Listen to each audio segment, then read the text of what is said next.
TIFFA scan రిపోర్ట్‌లో baby హార్ట్‌లో తెల్ల మచ్చ కనిపించిందని చాలా మంది కంగారు పడుతుంటారు. దీనివల్ల బేబీకి ఏమైనా ఇబ్బంది ఉందా?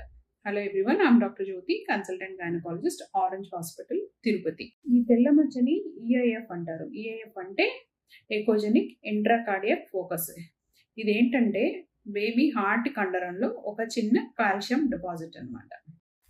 ఇది ఒక్కటి మాత్రమే కనిపిస్తే దీన్ని ఐసోలేటెడ్ ఫైండింగ్ అంటాం. అంటే మిగతా హార్ట్ స్ట్రక్చర్ కానీ బేబీ స్ట్రక్చర్ కానీ నార్మల్గా ఉందన్నమాట.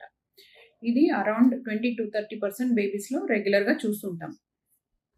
ఇలా బేబీ హార్ట్లో ఈఐఎఫ్ ఉన్నప్పుడు దాన్ని ఒక సాఫ్ట్ మార్కర్గా కన్సిడర్ చేస్తాం. అంటే సాఫ్ట్ మార్కర్ అంటే క్రోమోసోమ్ అబ్నార్మాలిటీస్కి రిస్క్ ఉంటుందన్నమాట.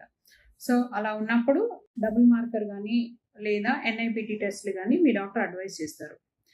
ఈ టెస్ట్ నార్మల్ వచ్చి అలాగే స్ట్రక్చరల్ అబ్నార్మాలిటీస్ ఏమీ లేకపోతే then there is nothing to worry about.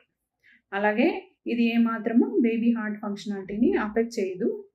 Repeat scan కూడా అవసరం ఉండదన్నమాట.